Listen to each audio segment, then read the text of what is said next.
챕터 9 생각 에너지 세계를 바꾸고 싶다면 먼저 우주를 움직여라. 양자론적 수소 원자 모형에 따르면 전자는 특정한 궤도에서만 존재할 수 있다. 존재할 수 있는 궤도가 띄엄띄엄 있기 때문이다. 한 전자가 자신의 궤도를 바꾸려면 어떻게 해야 할까? 궤도 사이를 도약하는 방법 말고는 없다. 이를 양자 도약이라 한다. 우리의 삶도 이 모형과 비슷한 것 같다. 만일 당신이 실패 또는 평범이라는 궤도에서 성공이라는 궤도로 옮겨가려면 어떻게 해야 할까? 당신 스스로 궤도 사이를 도약하는 수밖에 없다. RMVD 공식은 인생 도약 공식이다. 불가능한 조건을 딛고 꿈을 이룬 무수한 사람들이 자신의 삶의 궤도를 바꾸기 위해 실천한 성공 공식이다. 양자 물리학자들은 말한다. 인간의 생각은 우주에 영향을 미친다고, 우주를 변화시킨다고. 여기서 말하는 우주를 물리적인 우주와 혼동하면 안 된다. 알다시피 우리가 아무리 많은 생각 에너지를 우주로 보내도 물리적인 우주는 어떤 영향도 받지 않는다. 화성의 공전 속도가 변한다거나 별똥별이 다시 우주로 돌아간다거나 은하계가 운동을 멈추는 일 따위는 절대로 일어나지 않는다. 여기서 말하는 우주는 우리 안에 있는 우주로 이해해야 한다. 양조련의 입장에서 보면 인간은 누구나 우주다. 소립자들로 이루어진 우주. 실제로 우리는 동서양은 물론이고 세계 각지에서 고대로부터 내려온 인간은 소우주다라고 가르치는 것을 접할 수 있다. 인간의 의식이 영향을 미치는 우주를 자기 자신의 우주로 한정 지으면 생각하는 대로 현실이 된다는 양자론의 발견도 현실적으로 이해할 수 있다. 수십 년 전 영국 옥스퍼드 대학교에 있었던 일이다. 앨런이라는 청년과 빌이라는 청년이 룸메이트가 되었다. 앨런은 전형적인 상류층 자제이자 수재 중의 수재였다. 그는 마치 왕자 같은 사람이었다. 모든 사람이 그와 친구가 되고 싶어 했고 모든 여자들이 그와 사귀고 싶어 했다. 그에게는 신분과 권력은 물론 돈과 능력까지 있었다. 반면 빌은 전형적인 하류층 자제였다. 물론 그도 수재였으나 앨런만큼은 아니었다. 그는 무엇이든 스스로 노력할 때에라만 얻을 수 있었다. 그도 사람들에게 인기가 있었고 여자들의 관심을 끌었지만 앨런만큼은 아니었다. 빌은 결성가정 출신이었고 시중에 돈 한 푼 없었고 권력은 단지 희망사항일 뿐이었다. 그가 가진 것이라곤 오직 미래에 대한 꿈밖에 없었다. 앨런과 빌의 의식은 두 사람의 물질적 환경만큼이나 큰 차이가 났다. 앨런은 매사에 부정적이었다. 그는 삶의 나쁜 점만 보았고 당연히 감사할 줄 몰랐다. 인간관계 역시 마찬가지였다. 그에게는 모든 인간관계가 계산적이고 가식적으로 보였다. 한편으로 지구라는 행성은 고통으로 가득 찬 세계였다. 전쟁, 폭력, 불법, 굶주림, 질병으로 만연한 곳. 그가 생각할 때 이런 세계는 차라리 없는 게 더 나았다. 외적인 환경으로만 본다면 빌은 앨런이 감히 따라오지 못할 정도로 부정적이어야 했다. 그는 생물을 어이없는 익사사고로 잃었는가 하면 엄마와 자신에게 총을 들이대는 한 번은 실제로 발사한 적도 있었다. 비록 벽에 맞기는 했지만 제정신이 아닌 의붓 아버지 밑에서 자랐기 때문이다. 빌은 이외에도 말로 형언하기 어려운 고통스러운 환경 속에서 아주 어릴 적부터 자랐다. 부자들이 돈 없는 사람을 얼마나 무시하는지, 사회가 능력 없는 사람을 얼마나 차별하는지 빌은 아주 잘 알았다. 빌은 백인이지만 집이 너무 가난해서 흑인 슬럼가에 살았기 때문이다. 하지만 빌은 변화를 믿었고 변화를 일으킬 수 있는 주인공이 다른 누구도 아닌 자기 자신이 될 수 있다고 믿었다.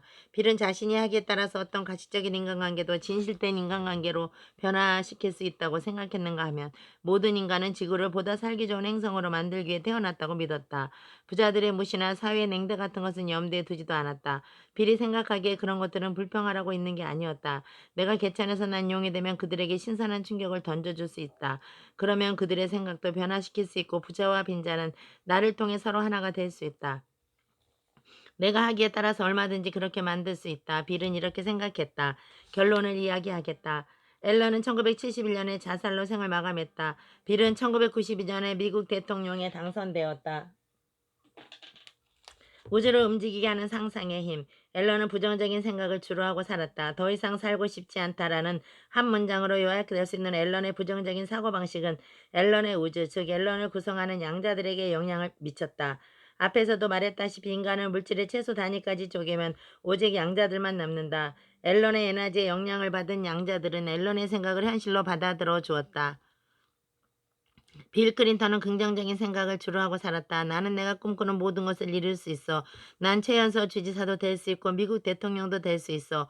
내가 진실로 믿는다면 나는 얼마든지 그렇게 될 수 있어라고 믿고 말하며 살았다. 빌의 긍정적인 사고방식은 빌의 우주에 영향을 미쳤다. 빌의 에너지에 영향을 받은 양자들은 빌의 생각을 현실로 받아들여 만들어 주었다.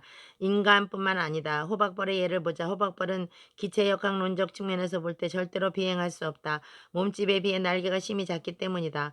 호박벌을 모델로 한 항공기 모형 제작 실험 결과도 호박벌이 하늘을 나는 것은 절대 불가능하다고 못 박았다.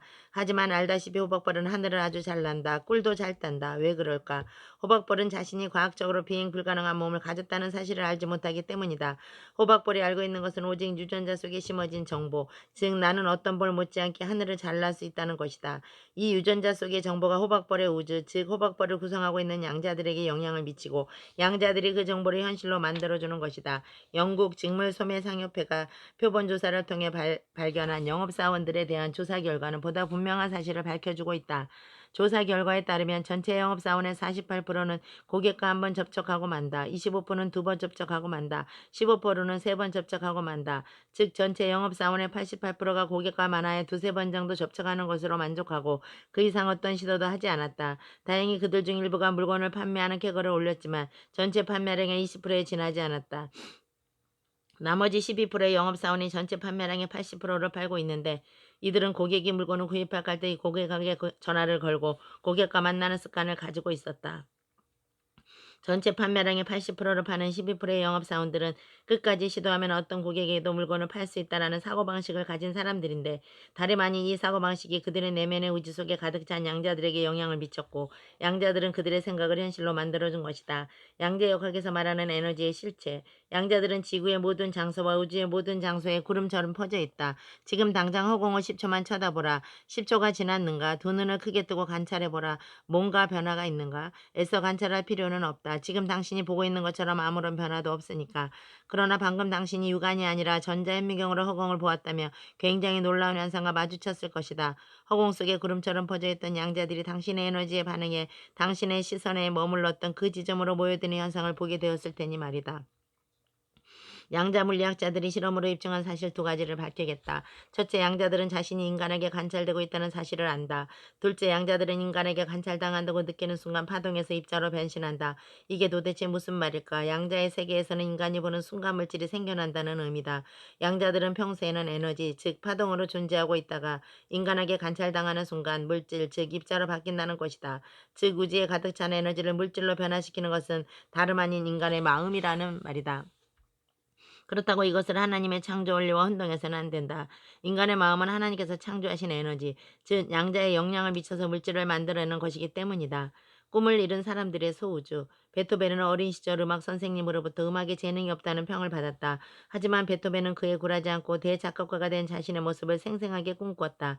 그의 생각의 에너지는 그의 의지에 영향을 미쳤고 결과는 우리가 아는 바대로다. 영국의 소설가 존 크리시는 출판사들로부터 753번의 거절을 받았다. 하지만 그는 언제나 생생하게 꿈꾸었다. 자신의 책이 출판되는 모습을. 그의 생각 에너지는 그의 우주에 영향을 미쳤고 우주는 그의 생각을 현실로 만들어 주었다. 그는 1563권의 소설을 발표하고 세상을 떠났다. 농구선수 마이클 조단은 고등학교 때 학교 농구팀 선발 시험에 탈락했다. 하지만 그는 실패한 현실을 보는 대신 자신의 가능성을 믿었다. 그는 언제나 마음으로 최고의 농구선수가 된 자신을 그렸다. 마이클 조던이 우주에 가득 찬 양자들은 그의 마음이 그림을 현실로 만들어 주었다. 코카콜라는 출시 첫 해에 고작 400병이 팔렸다. 하지만 내 몸에는 피가 아니라 콜라가 흐르고 있다라고 주장하는 사람들이 나타나서 코카콜라가 전 세계에서 미친 듯이 팔려나가는 그림을 그리기 시작했다. 그들이 우주에 가득 찬 양자들은 그들의 믿음을 현실로 만들어 주었다. 일본 최고의 야구 선수로 기억되는 장훈은 어린 시절 트럭에 치여 오른손을 크게 다쳤다. 여러 차례 수술을 겪었지만 망가진 근육을 재생시키지 못했고 결국 장애인이 되었다. 소녀는 어느 날 야구에 미쳤고 연필도 칠 수 없는 손으로 야구 배트를 휘두르기 시작했다. 비록 장애인이지만 나는 최고의 야구 선수가 될 수 있다는 소년의 절대적인 믿음의 영향을 받은 내면의 의지는 소년의 꿈을 이루어주기 위해 움직이고 시작했고 결과는 우리가 아는 바대로다. 이외에도 수백만 수천만 건의 증거가 있다. 현실적으로 도저히 이룰 수 없는 꿈에 도전해서 그 꿈을 현실로 만든 사람들의 이야기는 지구상에 존재하는 모든 책으로도 담을 수 없다. 불가능한 조건을 딛고 꿈을 이룬 사람들의 이야기를 오직 양자론주 시각에서 바라보면 다음과 같은 결론이 나온다. 1. 할 수 있다는 생각만 했다. 2. 긍정적인 생각 에너지가 지속적으로 내면의 의지에 영향을 미쳤다. 3. 내면의 의지를 가득 채운 양자들이 주인의 생각을 현실로 만들기 위한 액션 플랜을 도출해냈다. 4. 액션 플랜을 따르자 생각보다 생각이 현실이 되었다. 당신은 지금 어떤 생각을 하고 있는가? 나는 할 수 있다라고 생각하고 있는가? 아니면 나는 안 돼라고 생각하고 있는가? 그것도 아니면 아무런 생각도 하지 않고 있는가? 당신이 어떤 생각을 하든 그 생각은 당신 내면의 의지에 가득 찬 양자들에게 영향을 미치고 양자들은 당신의 생각을 현실로 만드는 액션 플랜을 도출해낸다. 당신이 나는 할 수 있다라고 지속적으로 생각하면 어느 날 문득 불가능을 가능으로 만드는 아이디어를 떠올리게 되고 실제로 당신은 할 수 있게 된다. 당신이 나는 안 돼라는 생각에 사로잡혀 있으면 당신은 언제나 안 될 수밖에 없는 이유들을 찾아내게 되고 실제로 당신은 무엇도 할 수 없게 된다. 당신이 미래나 현재를 바꾸기 위한 아무런 생각도 하지 않으면 당신은 아무런 행동도 하지 않게 되고 당신의 인생에는 어떤 특별한 일도 일어나지 않는다. 양자의 세계에서도 VD가 알이 된다. 생각하는 대로 이루어진다. 이것은 양자론이 발견한 진실이다. 어디 옳은지 그른지 한번 시험해 보자. 지금부터 1분간 스머프가 된 당신을 생각해 보라. 아주 강렬하게.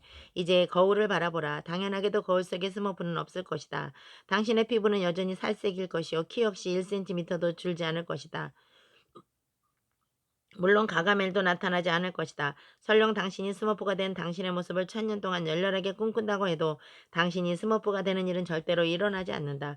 그렇다면 양자론이 틀렸다는 말인가? 아니다. 양자론은 옳다. 당신이 상응했던 그 순간 당신은 스머프가 되었으니까. 다름 아닌 당신의 뇌 속에서 말이다.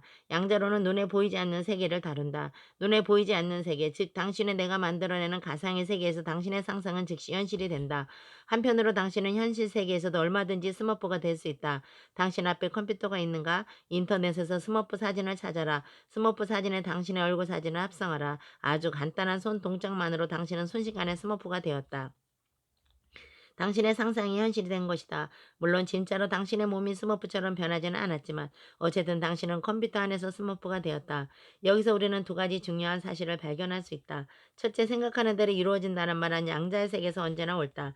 둘째, 양자의 세계에서 이루어진 것을 현실 세계에서 이루려면 인간의 동작이 필요하다. 잘 이해되지 않는가? 10년 안에 10억 원을 버는 것을 생각해보자. 머릿속으로 떠올려보라. 지금으로부터 정확히 10년 뒤인 어느 날 당신은 10억 원이 든 통장 잔고를 바라보며 흐뭇해하고 있다. 떠올렸는가? 그렇다면 당신은 실제로 10억 원을 벌었다. 단 당신의 상상세계, 즉 양자세계에서 양자세계에서 번 10억 원을 현실 세계에서 얻으려면 어떻게 해야 할까? 10억 원을 벌 수 있는 동작, 즉 행동을 해야 한다. 스머프 사진에 당신의 얼굴을 합성하듯이 말이다. 그러면 현실 세계에서도 10년 안에 10억 원을 벌 수 있다. 이게 양자론의 진실이다. 양자세계에서는 물론이고 현실 세계에서도 부이드는 행동보다 중요하다. 부이드는 행동을 이끌어낼 수 있기 때문이다. 물론 당신에게 우주의 수립자들은 순식간에 물질로 전환시킬 수 있는 마음의 에너지가 있다면, 즉 집합 무의식을 100% 긍정적인 것으로 바꿀 수 있는 능력이 있다면 당신은 굳이 행동을 취할 필요가 전혀 없다. 당신의 모든 VD는 VD하는 순간 전부 R이 될 테니까. 즉 당신은 마음의 힘으로 단 1초 만에 1000억 원을 만들 수 있고 스머퍼도 될 수 있고 심지어 건담도 만들 수 있다. 허나 당신 자신이 잘 알듯이 당신은 절대로 이런 사람이 될 수 없으니 3차원적으로 가능한 이야기만 하자. 앞에서 당신은 스머프가 된 자신을 컴퓨터 안에서 창조했다. 당신은 두 눈과 손가락을 이용해 스머프가 된 자신을 만들었다. 그런데 만일 당신이 스머프가 된 자신의 모습을 VD하지 않았다면 스머프가 창조될 수 있었을까? VD의 중요성은 여기서 드러난다. 10년 안에 10억 원을 버는 것도 마찬가지다. 만일 당신이 매일 VD를 하면 당신에게 영감이 생긴다. 10억 원을 벌 수 있는 영감이 번뜩이는데 가만히 앉아서 VD만 하는 사람이 어디 있겠는가? 당신은 영감에 따라 행동하게 되고 실제로 10억 원을 벌게 된다. 그러나 VD를 하지 않으면 영감은 절대로 생겨나지 않는다. 물론 당신에게 10억 원을 벌 수 있는 재력이 있다면 굳이 VD를 하지 않아도 돈은 저절로 벌릴 것이다. 하나 당신에게 그런 재력이 없다면 VD를 해야 한다. VD를 해야 실제로 10억 원을 벌 수 있는 아이디어를 생각해낼 수 있고 아이디어를 구체화할 수 있는 방법들을 도출해낼 수 있다. 10억 원을 꿈꾸는 일 없이 회사만 열심히 다닌다면 임원이라면 모를까 평범한 사람들은 10억 원은커녕 1억 원을 모으는 일도 현실적으로 불가능하다. 이런 현실을 뛰어넘게 해주는 게 VD다. 여기까지 이야기하고 보니 태국무늬가 떠오른다. 부의도와 행동은 비유하자면 태극의 음과 양과 같다. 둘은 서로 맞물리면서 무한히 돌아간다. 둘 중 어느 하나가 빠지면 태극이 될 수 없다. 영혼과 육체가 결합하여 인간을 이루듯이 말이다. 당신에게 어떤 소망이 있는데 현실에 지쳐 이제 소망의 끈을 놓아버리려고 하는가? 내 환경을 좀 봐. 나는 안 돼. 절대로 안 돼 하면서 그만 주저앉으려 하는가? 노력하고 또 노력해도 돌아오는 것은 세상의 냉대와 실패밖에 없는가? 아무리 눈을 크게 떠보아도 희망은 보이지 않고 오직 어둠밖에 없는가? 하여 어린 시절 믿었던 그 빛나는 꿈을 잃어버리고 현실밖에 모르는 불쌍하고 초라한 어둠으로 전락해버렸는가? 그렇다면 다시 꿈을 꾸어라. 당신은 절대로 늦지 않았으니 온 마음을 다해 새로운 미래를 그려라. 당신의 우주는 무엇을 만들고 있는가? 인간은 의식적으로든 무의식적으로든 하루 평균 6만 가지 생각을 한다는 통계가 있다. 그런데 놀랍게도 그중 90% 이상이 별 의미 없거나 부정적인 생각, 즉 자신의 한계 속에 갇힌 생각이라고 한다. 이를 양자론의 관점에서 이야기하면 지금 당신이 살고 있는 무미건조하고 부정적인 현실은 다름 아닌 당신 자신의 생각이 만들어낸 것이라고 할 수 있다. 당신의 한계 속에 가두는 5만 7천 개의 생각에 도전하라. 고작 3천 개의 불가한 긍정적인 생각을 1만 개, 3만 개, 6만 개로 늘려라. 그러면 당신은 새로운 현실을 만나게 될 것이다. 호박별 같은 미물도 자신의 한계를 부정한 대가로 힘차게 하늘을 비행하고 있다. 당신은 어떤가? 모든 한계를 뛰어넘어 하늘을 훨훨 날아가고 있는가? 아니면 한계를 마치 멍에처럼 메고 힘들게 땅 위를 달리고 있는가? 그것도 아니면 한계에 눌려 그냥 땅바닥에 털썩 주저앉아 있는가? 양자 물리학자들은 우주가 양자들로 가득 차 있다는 사실을 발견했다. 이 양자들은 언제든지 물질로 전환될 준비를 갖추고 있는데 놀랍게도 인간의 생각 에너지에 반응한다. 만일 당신이 무엇인가를 생생하게 꿈꾸면 그 에너지가 양자들에게 영향을 미치기 시작한다. 양자들은 서서히 당신이 꿈꾸는 물질의 형태로 전환된다. 만일 당신이 끝까지 생생하게 꿈꾸면 양자들은 물질로 완벽하게 전환돼서 당신 앞에 나타난다. 이게 우주의 법칙이다. 그러니 지금부터 생생하게 꿈꾸어라. 절대로 포기하지 마라. 당신이 현재 어떤 삶을 살고 있든 양자론에 따르면 그것은 당신 자신의 우주가 만든 것이다. 그리고 당신의 우주는 당신이 바꿀 수 있다.